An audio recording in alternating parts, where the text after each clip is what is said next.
स्वागत आपका सुप्रभात उत्तराखंड के इस न्यूज बुलेटिन में। आपके साथ मैं हूं राजेंद्र देव। चलिए खबरों पर विस्तार से बात करते हैं और सबसे पहले मुख्यमंत्री की बात करते हैं, जो आज पौड़ी दौरे पर रहेंगे। विकास कार्यों को लेकर अफसरों से वो मीटिंग करेंगे। बाद में बीजेपी कार्यकर्ताओं के साथ बैठक करेंगे। जिला कोर ग्रुप की बैठक लेंगे मुख्यमंत्री त्रिवेंद्र। कई योजनाओं का शिलान्यास और लोकार्पण करने का भी उनका कार्यक्रम। तो पौड़ी के एक दिन के दौरे पर आज मुख्यमंत्री त्रिवेंद्र।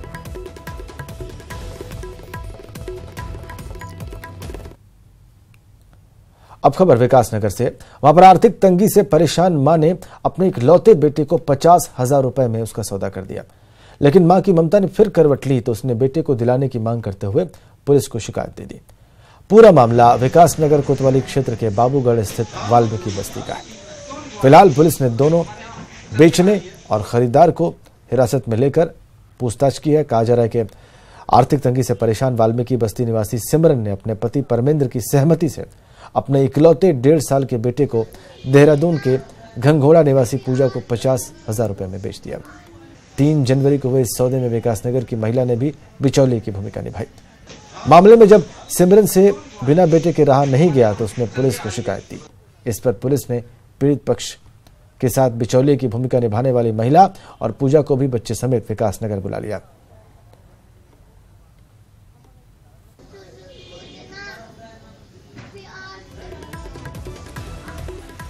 आर्थिक तंगी से परेशान होकर आज भी बच्चे बेचे जा रहे हैं, ये खबर इसका एक उदाहरण।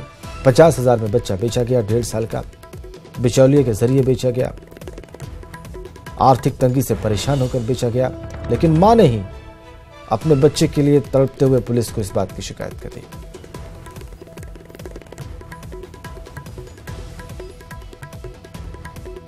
दोनों पक्ष, ये पीड़ित और जिसने कथित रूप से खरीदा है, ये दोनों पक्ष आज विकासनगर में जो ह्यूमन ट्रैफिकिंग सेल है उनके द्वारा ये पकड़े गए हैं। और प्राइमा फेसिया ये मामला प्रकाश में आया है कि 3 तारीख को ये जो सिमरन और परविंदर नाम के जो विकासनगर निवासी हैं, इनके बच्चे को एक बिचौलिया के माध्यम से एक देहरादून में कोई पूजा नाम के हैं, तो इनके साथ कोई बात हुई थी। तो आज ये दोनों पक्ष आज विकासनगर में एक साथ थे और इनको ह्यूमन ट्रैफिकिंग यूनिट द्वारा पकड़ लिया गया है। जो भी लीगल कार्रवाई होगी वो कर। मुकेश भट्ट हमारे संवाददाता इस वक्त हमारे साथ था, फोन लाइन पर है। मुकेश, पुलिस अधिकारी कह रहे थे कि जो लीगल कार्रवाई होगी वो की जाएगी, वो लीगल कार्रवाई क्या हो सकती है?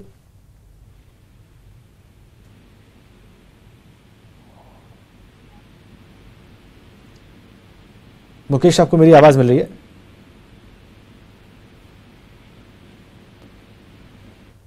खबर आपने देखी, 50,000 में अपने जिगर का टुकड़ा बेच दिया माता पिता ने, 1.5 वर्ष का लड़का।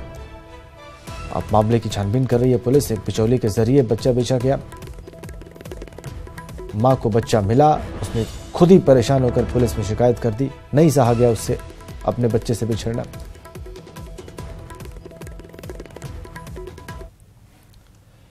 आगे बढ़ते हैं, कांग्रेस की बात करते हैं। दिल्ली में कांग्रेस का महामंथन है। मिशन 2019 की रणनीति पर यह मंथन होगा।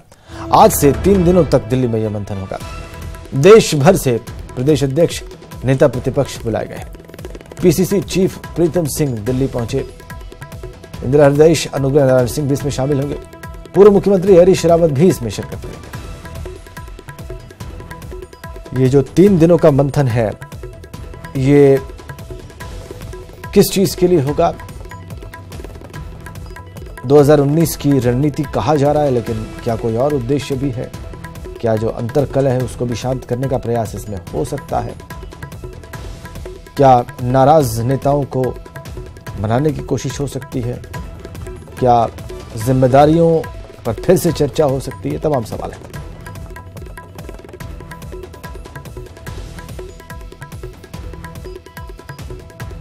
बहरहाल प्रीतम सिंह जो कि पीसीसी चीफ हैं उत्तराखंड के, वो दिल्ली पहुंचे हैं। इसके अलावा नेता प्रतिपक्ष इंदिरा हृदयेश, अनुग्रह नारायण सिंह और हरीश रावत भी इस मंथन में शामिल होंगे।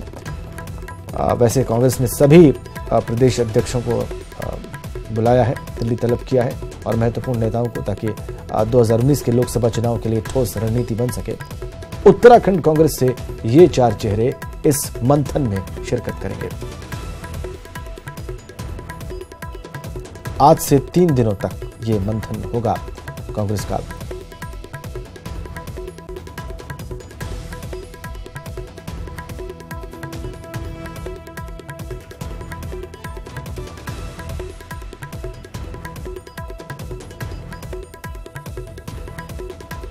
पूर्व मुख्यमंत्री हरीश रावत, जो कि कांग्रेस महासचिव भी हैं, वो भी इस मंथन में मौजूद रहेंगे। रॉबिन सिंह चौहान हमारे संवाददाता इस वक्त हमारे साथ फोन लाइन पर हैं। रॉबिन, क्या समझा जाए कि इस मंथन में सिर्फ 2019 को लेकर मंथन होगा या उत्तराखंड कांग्रेस में जो अंतर्कलह की स्थिति है, आपसी विवाद की स्थिति है, उसको सुलझाने की दिशा में भी कोई बात हो सकती है? देखिए, जो ये बैठक बुलाई गई है, ये हालांकि जो राष्ट्रीय अध्यक्ष हैं राहुल गांधी, पूरे देश से जो प्रदेश अध्यक्ष हैं कांग्रेस के और नेता प्रतिपक्ष हैं कांग्रेस के, उन सबको इसमें बुलाया गया है। प्रदेश प्रभारी इसमें होंगे और जो बड़े नेता हैं कांग्रेस के, उसमें इसमें उनकी रहने की उम्मीद है। तो जैसा आप कह रहे हैं कि सिर्फ पार्लियामेंट्री इलेक्शंस को लेके इसमें डिस्कशन होगा, ऐसा नहीं है, लेकिन क्योंकि जब सारे नेता एक साथ बैठेंगे, राहुल गांधी के साथ बैठेंगे और बात निकलेगी तो बहुत दूर तक जाएगी, क्योंकि जो चीजें हैं जिस तरह की चल रही हैं कांग्रेस के अंदर, जिस तरह की बड़े नेताओं की बयानबाजी राजेंद्र लगातार हो रही है, उसको देखते हुए तो ऐसा लग रहा है कि ये बातें भी उठेंगी, क्योंकि कार्यकारिणी अभी तक कांग्रेस अपनी तय नहीं कर पाई, अपनी टीम जो है प्रीतम सिंह नहीं बना पाए हैं। इसकी बड़ी वजह यह है कि जो तमाम जो दूसरे धड़े हैं कांग्रेस के अंदर, वो अपने लोगों को सेट करना चाहते हैं। तो एक ऐसी टीम जिसमें सभी धड़ों के लोग हों, वो बनाना बड़ा मुश्किल हो रहा है इस समय, और लंबा समय हो गया है क्योंकि चुनाव बेहद नजदीक है, और अगर टीम कांग्रेस के पास नहीं होगी तो ऐसे में बड़ी परेशानी उनको चुनाव के दौरान हो सकती है। बड़ा टेस्ट है और उसकी तैयारी भी मुकम्मल होनी चाहिए, तो उसको लेकर जो है ये बातचीत हो सकती है वहां पर। और 7, 8, 9 बताया जा रहा है कि ये 3 दिन वहां पे बैठक होनी है इस तरीके से। तो अब ये देखना होगा कि किस तरीके से पूरी बैठक रहती है और क्या चीजें वहां पर होती हैं, क्योंकि नेता प्रतिपक्ष भी होंगी, प्रदेश प्रभारी भी होंगी। हरीश रावत के रहने की उम्मीद है क्योंकि वो असम के प्रभारी भी हैं, तो वो वहां पर रहेंगे। तो फिर देखना होगा कि किस तरीके की चीजें वहां पर होती हैं। हालांकि इसमें जो लोकसभा चुनाव है उसको लेकर फोकस रहने वाला है, लेकिन कार्यकारिणी का विषय तो ऐसा लग रहा है कि जरूर इस बैठक में उठेगा। शुक्रिया आपका रॉबिन। कार्यकारिणी का गठन नहीं हो पाया है, ये विषय उठेगा, और कैसे आपसी सामंजस्य उत्तराखंड कांग्रेस के बीच में, निश्चित रूप से ये भी चर्चा का विषय रहना चाहिए।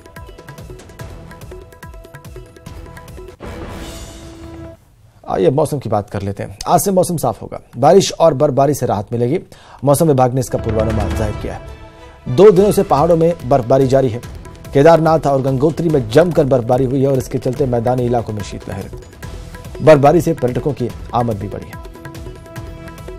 लेकिन आज से मौसम साफ होगा और इससे जो कड़ाके की ठंड पड़ रही थी, चाहे वो ऊपरी इलाके हो या मैदानी इलाके हो, उनसे थोड़ी सी राहत मिल सकती है।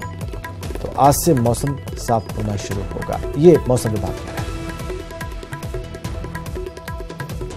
है। 2 दिन तक जमकर बर्फबारी हुई है, जैसा कि मौसम विभाग का पूर्वानुमान था, और इससे खूब ठिठुरन बढ़ी।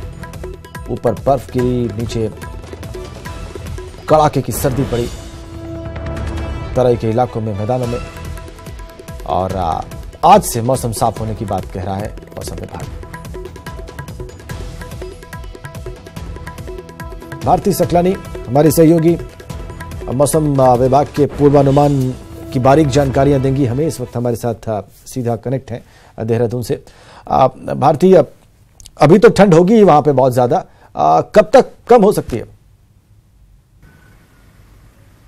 देखिए राजेंद्र, बर्फबारी जैसा कि आपने बताया तो उसका असर दिख रहा है, ठंड बनी हुई है लगातार, और ये कहा जा सकता है कि जैसे जैसे बर्फ पिघलेगी तो जो शीतलहर है उसका भी असर यहाँ पर दिखने लगेगा, और ठंड जो है वो यहाँ पर ये कह सकते हैं कि मैदानी इलाकों में देखने को लगातार मिलेगी, जब तक पूरी तरह से बर्फ पिघल नहीं जाती है।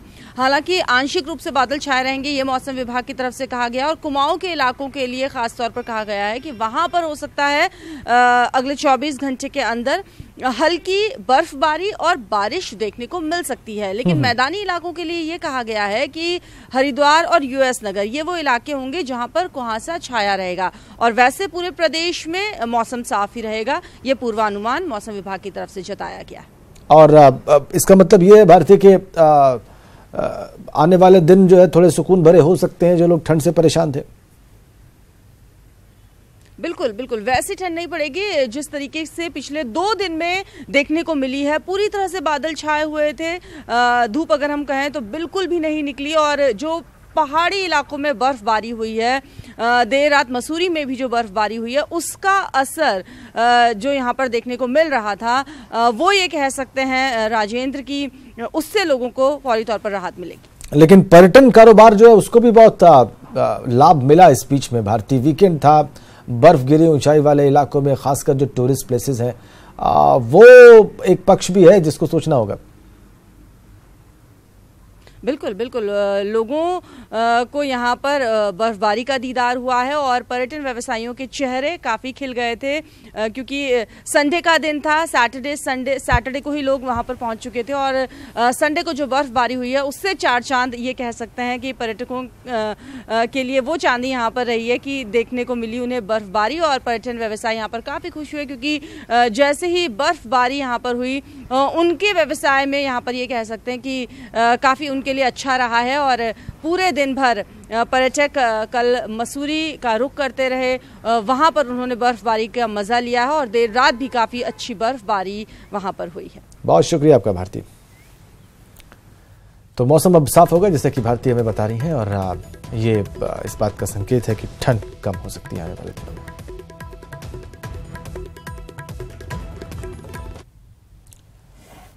और बाबा केदार के धाम में साल की पहली बर्फबारी 2 दिनों से जारी है। केदारपुरी में अब तक करीब 4 फीट तक बर्फ की सफेद चादर जम चुकी है।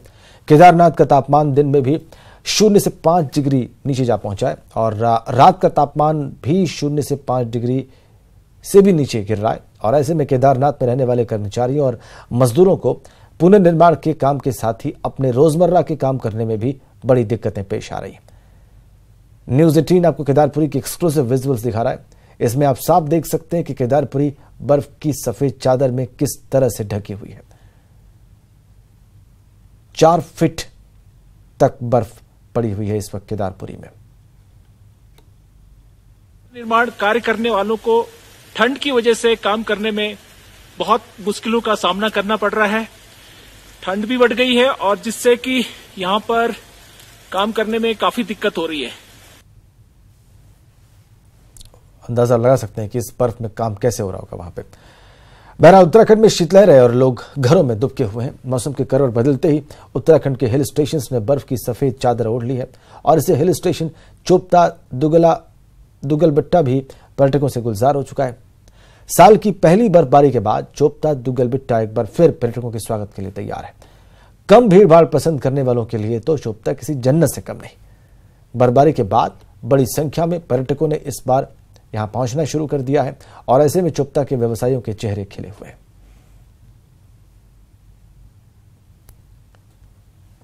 चोपता घाटी जो है उसको उत्तराखंड का स्विट्जरलैंड भी कहा जाता है। बहरहाल अबौली की बात करते हैं। वहां पे होने वाले विंटर गेम्स में इस बार भी खतरे के बादल उसके ऊपर मंडरा रहे हैं। अनुकूल मौसम और पर्याप्त बर्फबारी के बावजूद इस साल भी प्रस्तावित विंटर गेम्स नहीं होने की बात कही जा रही है, क्योंकि गेम्स का आयोजन करने वाली फेडरेशन गेम्स ऑफ इंडिया और इंडियन ओलंपिक एसोसिएशन के बीच में विवाद चल रहा है। इस कारण विंटर गेम्स पर काली छाया मंडरा रही है। गेम्स होंगे या नहीं, इस पर स्थिति सोमवार को ही साफ हो पाएगी। और उत्तराखंड में पर्यटक साल भर पहुंचते हैं, लेकिन पिछले साल नैनीताल में पर्यटकों का टोटा रहा। झीलों की नगरी में क्यों पर्यटकों का मोह भंग हुआ, उससे ये हम आपको अपनी इस खास रिपोर्ट में दिखाते हैं। नैनीताल जैसे पर्यटन स्थल पर पर्यटकों की गिरावट ने यहां के कारोबारियों की चिंता को बढ़ा दिया है। साल 2018 में पीक सीजन के दौरान सरोवर नगरी में सैलानियों की संख्या में कमी आई है, साथ ही सरकारी राजस्व में भी घाटा हुआ है। साल 2014 में जहां 7,58,123 पर्यटक नैनीताल पहुंचे, तो वही 2015 में 8,15,805 सैलानी सरोवर नगरी पहुंचे। अगर 2016 की बात करें तो 8,73,395 पर्यटक यहां पहुंचे। वहीं 2017 में 9,17,661 पर्यटक पहुंचे। हालांकि इस साल 2018 में पीक सीजन और 31 के दौरान नैनीताल में पर्यटकों का टोटा देखने को मिला। हालांकि इस बार पर्यटकों की संख्या में आई गिरावट से पर्यटन कारोबारी प्रशासन पर ही सवाल खड़े कर रहे हैं। देखिए, राज्य को भी नुकसान है और हमको भी नुकसान है। हमको अगर नुकसान होगा तो राज्य को ऑटोमेटिकली नुकसान होगा, क्योंकि अगर हमारा रेवेन्यू नहीं बढ़ेगा तो जो टैक्सेस हम देते हैं उनमें उसकी भी घटोतरी होगी, कम हो जाएगा वो। तो भविष्य में अगर सरकार इसमें कुछ करे तब तो कुछ होता, नहीं तो नैनीताल का पर्यटन मेरे को ऐसा लगता है कि दिन पर दिन अगर यही समस्या रहे तो घटता ही रहेगा, बढ़ेगा नहीं। आपको बता दें कि हाईकोर्ट के निर्देश से जिला प्रशासन और पुलिस ने नैनीताल में पर्यटकों के लिए सख्ती रखी। इसके चलते पर्यटन सीजन और 31 के दौरान पर्यटकों ने नैनीताल शहर से किनारा कर लिया। वहीं प्रशासन ने सुधार की बात कही है। कई कारण रहे हैं उसके, कुछ कारण हमारी जानकारी में है, लेकिन कोशिश किया जाएगा कि आगे ऐसा न हो और पर्यटन को बढ़ाने के लिए जिस तरह से जो आवश्यकताएं हैं उसको हम पूरा करेंगे और यह कोशिश करेंगे कि किसी प्रकार से आगे आने वाले दिनों में नैनीताल के पर्यटन को गिरने न दिया जाए। पर्यटन को बढ़ाने के लिए, टूरिस्टों की आमद को बढ़ाने के लिए आवश्यक कदम उठाए जाएंगे और निश्चित रूप से सुधार होगा। नैनीताल में पर्यटकों की संख्या में आई कमी से जहां पर्यटन कारोबार के लिए भविष्य के लिए संकट खड़े होने लगे हैं, तो वहीं सरकार भी नैनीताल में पर्यटकों की सुविधा के लिए पार्किंग समेत अन्य सुविधाओं का विस्तार करे। इससे न सिर्फ पर्यटन कारोबार बढ़ेगा बल्कि राज्य के राजस्व में भी बढ़ोतरी होगी। न्यूज़ 18 के लिए नैनीताल से वीरेंद्र बिष्ट की रिपोर्ट। उत्तराखंड सरकार इस साल रोजगार के क्षेत्र में खास फोकस करेगी। न्यूज़ 18 ने इस नए साल पर सरकार की प्राथमिकताओं के बारे में बात करते हुए मुख्य सचिव उत्पल कुमार ने बताया कि नौजवानों और राज्य के बेरोजगारों के लिए इस साल शासन नए रोजगार और नौकरियों के संसाधन उपलब्ध कराने की योजना पर काम करेगा। चीफ सेक्रेटरी का कहना है कि उत्तराखंड में रोजगार से जुड़ी केंद्र सरकार की योजनाओं को लागू करने के लिए जिलेवार अधिकारियों को दिशा निर्देश भी दिए गए। जितनी भी हमारी पॉलिसीज़ है उनमें हमने पर्वतीय क्षेत्रों के लिए विशेष प्राविधान रखा है। तो इसके पीछे यही उद्देश्य है कि हमारे राज्य के जो युवक हैं उन्हें नौकरियां मिलें। पर्वतीय क्षेत्र में जो दूरस्थ क्षेत्रों में भी जो हमारे युवक युवतियां हैं उन्हें भी कार्य मिले। तो जो नींव रखी गई है 2018 में, हमें लगता है कि उसके अच्छे परिणाम 2019 में और आगे के वर्षों में आएंगे। और उत्तराखंड अल्पसंख्यक कल्याण विभाग राज्य में 100 करोड़ रुपए की विकास योजनाओं का प्रस्ताव केंद्र सरकार को भेजेगा। हरिद्वार, उधम सिंह नगर और देहरादून को इन योजनाओं के लिए चयनित किया गया है। अल्पसंख्यक समुदाय में खासकर मुस्लिम बाहुल्य ब्लॉक्स को इसके लिए विभाग ने चुना है। वहां पर स्वास्थ्य, शिक्षा, ITI, आंगनबाड़ी केंद्र और सड़कों का बड़े पैमाने पर निर्माण किया जाएगा। इसके लिए अल्पसंख्यक कल्याण विभाग ने जिलों से प्रस्ताव मांगे थे। इस पर विभाग को अब तक 100 करोड़ रुपए के प्रस्ताव मिल चुके हैं। अब विभाग इन प्रस्तावों को केंद्र सरकार की मंजूरी के लिए भेजेगा। प्रधानमंत्री जन विकास कार्यक्रम योजना के अंतर्गत हमारे जो पहले ब्लॉक चिन्हित थे वो 14 ब्लॉक थे, जिनमें कुछ शहर और जोड़ के भारत सरकार ने उनको 22 तक कर दिया गया है। तो अभी एक हमारा जो टारगेट चल रहा है, ये चल रहा है कि इसमें हम करीब 100 करोड़ के प्रस्ताव हम भारत सरकार को भेज दें। और इसमें काफ़ी हद तक BLC DLC के बाद में प्रस्ताव हमारे पास आ चुके हैं और शीघ्र ही 15 सूत्रीय समिति की बैठक शासन स्तर पर होने के बाद ये प्रस्ताव हम भारत सरकार भेज देंगे।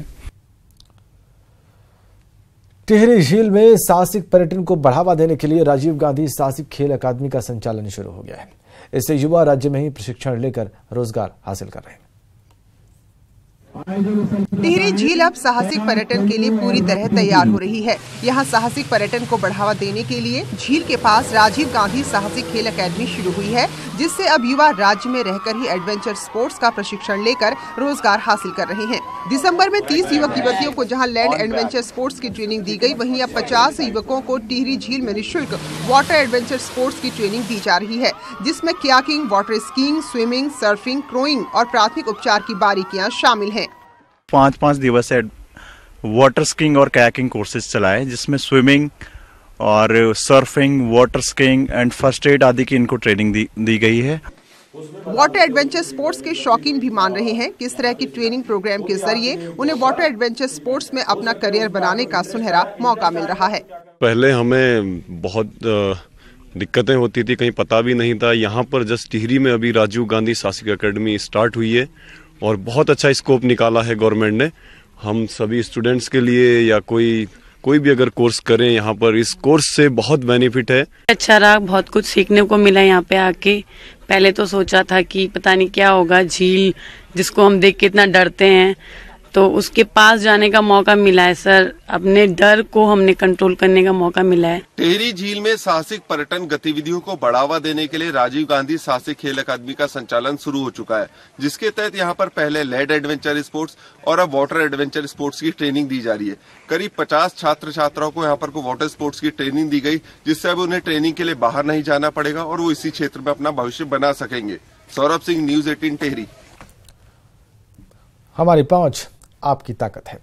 अब न्यूज 18 उत्तराखंड देखने के लिए आप लॉग ऑन कर सकते हैं news18uk.com। हमारा फेसबुक पेज है /news18uk।